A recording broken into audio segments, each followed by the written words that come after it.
Welcome back. We are on the third part of this trust problem. The first was about grid design. The second was about defining materials, properties, section properties, drawing model, and assigning supports. So we have supports at these nodes, hinge supports. Now I'm going to work with loads and then I will analyze the model and I will show you the results that we need. So in our program, there is a load of 60 kilonewton and 20 kilonewton at node F. So we are going to use these loads. So I click at this node, but before that we have to make a load pattern. So go to define and make a load pattern. Click on load pattern. Okay.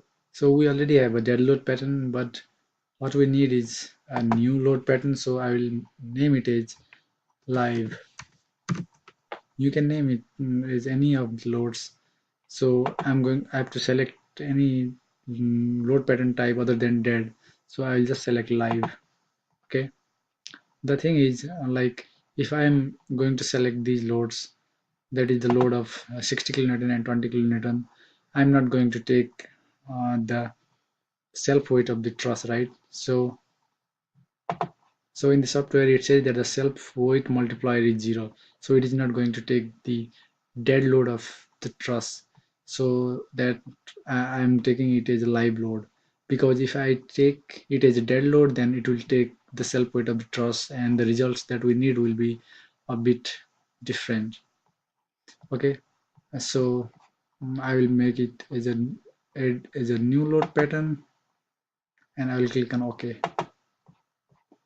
So now I will assign a load of 60 kilonewton and 20 kilonewton at this point, and I will put those loads under the pattern that we defined, that is the live load pattern. Okay, so click at the node that I want to insert the loads. So then go to assign and click on join node, join loads and forces, and in here the load pattern name is dead, but this is not what I need, right?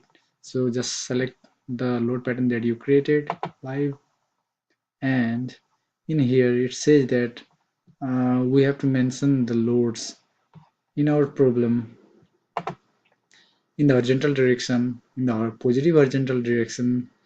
I beg your pardon for this load, it is a bit inclined, but in real it is horizontal load.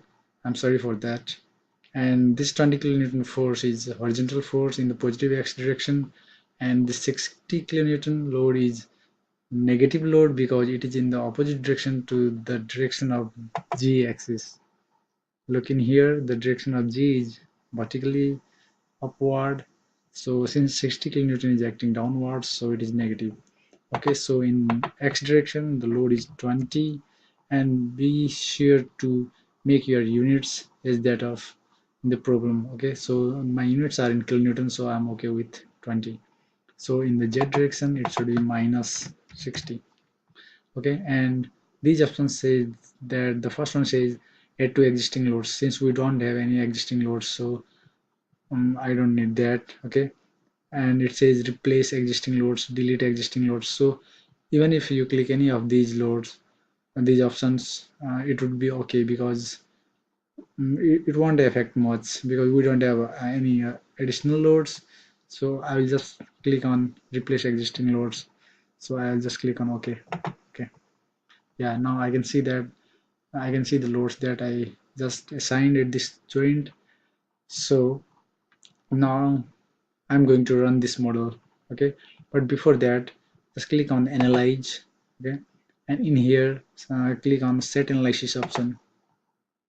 Okay, since we are going to analyze my truss in xg frame, right? So just click on this plane frame. Okay, because if we clicked in a 3D or space frame, then it would give a number of results that we may or may not want. Okay, so if we just click on 2D plane frame, then it would give us enough results that we need, and just click on OK. Now run this model, and to run, go to this option, or you can run it from here, run analysis.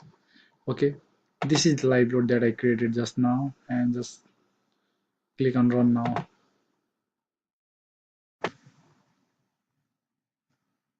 Now you can see the deflected shape of the truss, and if you didn't get this kind of deflected shape of the truss, then click here, so deformed shape, and in here select the live load, and just don't forget to check both of these options, and then click on OK. The white color represents the original shape of the truss, and the yellow one is the deformed shape. Okay, and you can print this shape if you want. And the other thing I want to find is the reactions. For the reactions, click here and click on joints, and in here select live load and just click on OK. Now you can see that these are the reactions at the supports, right? Okay, I just want to make two windows, so I will click here and click on two tile vertically, and now I can get two windows. Okay, so these are the reactions, and if I want to see the axial force diagram, then I will click here and click on frames or cables, and don't forget to select the load that you created. This one is the live load, and click on axial force and click on OK. And if you want to put the values in the diagram, then again click here, click on frames or cables, and show values on the diagram, and click on OK. And this is it. So the red ones are the compression and the yellow ones are the tension. So the red ones are also in negative sign, so they are compression. Okay, and if you want the table values, then click on display and show table. Okay, so and the thing what we will need is we need displacements, reactions, and in here is the element force. So we need a force in each element in a table form. So I will click here, and I need displacements of each joints. So I will click here, and for reaction I will click here. Okay, so it is just I'm just selecting the tables that I need, and then I will click here, select load patterns, and I will select my load live and click on OK, and just click OK. And now I got a table, and there are the other tables that I need. So I will start from reactions, and this is the table for reactions, and at joint 7 and 10 they are the points of support. So at those points the horizontal reactions are this and this, and the vertical ones are 15 and 45.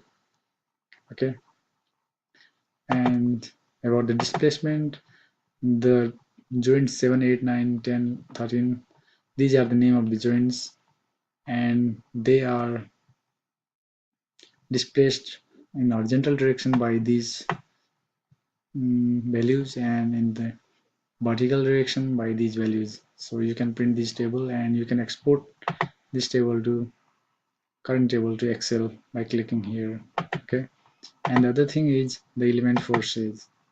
So in this axial force diagram, let's check for this element. Okay, so this is element 1, and you can see the name of these elements by clicking on display option. So I will teach you a bit later. Okay, so for element 1, it says that at a distance 0 to 4000, the length of this element is 4000. So from 0 to 4000, the force is minus 11.558.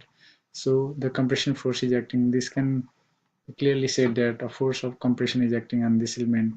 So what I will do is I will copy this table to Excel, and I will just keep only one row for element 1.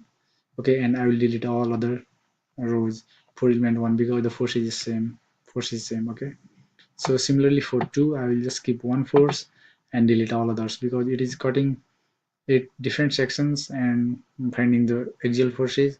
But for truss, the axial force for one element will be same, so just take one value and delete all others. Okay, and you can do it for each and every elements, and then we are done. And as earlier I said that to No, what node is this? So click on view and set display options, and for joints check on labels, and for frames check on labels and click on OK. Okay, and okay, then you can see that this is joint 7, this is 10, and this is 8, 9, 10, and like that, and this is member 1, 2, 3, and 4 joints, and the numbering started from 7, so it doesn't matter. In your computer it may be from 1, 2, 3, 4, 5, so it doesn't matter. Just don't forget that in my computer the 11 node means this one, and this is the 13. So this is it.